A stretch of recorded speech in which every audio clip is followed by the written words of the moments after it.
Alright, I want to make a little update just on what's going on here at the ministry as well in our lives personally. Lately I've been working with this kid Isaias, and he's just been a tremendous blessing. Has a heart totally after God. Um, as we've been working together, we've just seen just a lot of similarities in our passion and vision, and his heart is really evangelism.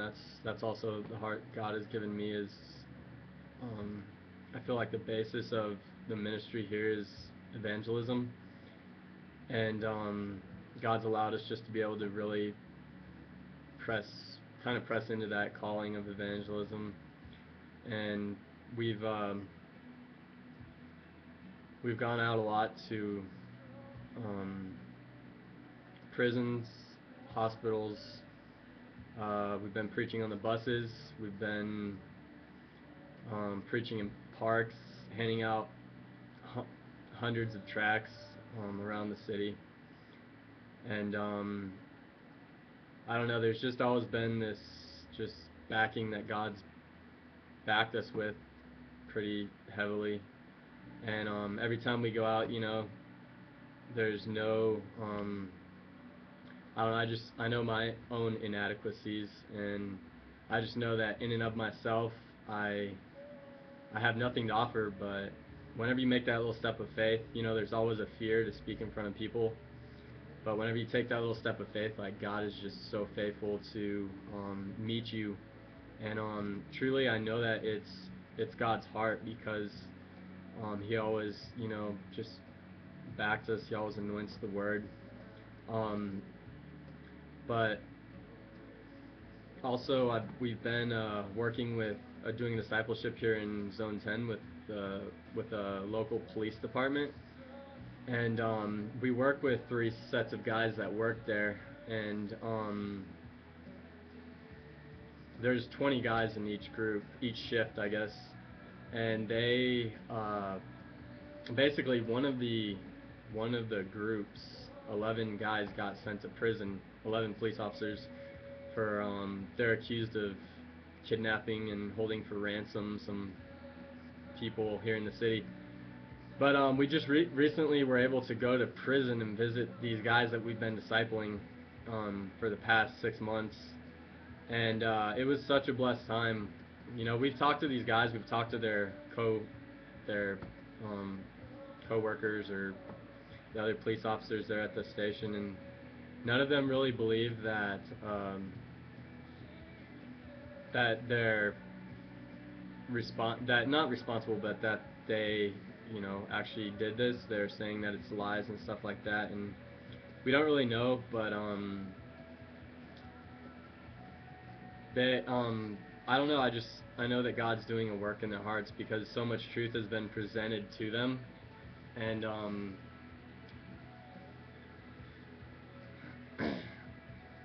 they're in prison. Like, I know God just doing a real work in their lives, and it's such a blessing just to be able to go in there and minister to those guys that are in prison right now. Um, Also, a little testimony in our hospital ministry. Um, we went to this one guy. He was just shot up, laying in bed, basically dying. He's a gang member, had tattoos all over him, and he's just laying on the bed, in his boxers, and his whole chest is just shot up and stuff. And has this mask and oxygen mask, and he could barely breathe. And we went up to him, and Isaias just started praying for him, and he asked him. He said, have you ever accepted Christ in your life? And the guy just like had no strength at all. He was having trouble breathing, but he's like, no, I haven't. And Isaias is like, would you like to accept Christ in your life? And he said yes, and he gave his life to the Lord at that moment. And we went back the next week to look for him, and he's gone, and we believe he probably passed away. But um, that's just, just a testimony, just of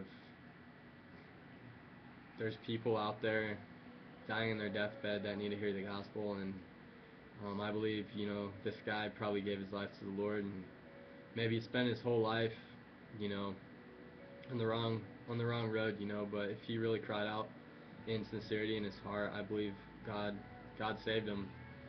And also, things have been going pretty well in the dump ministry with the kids.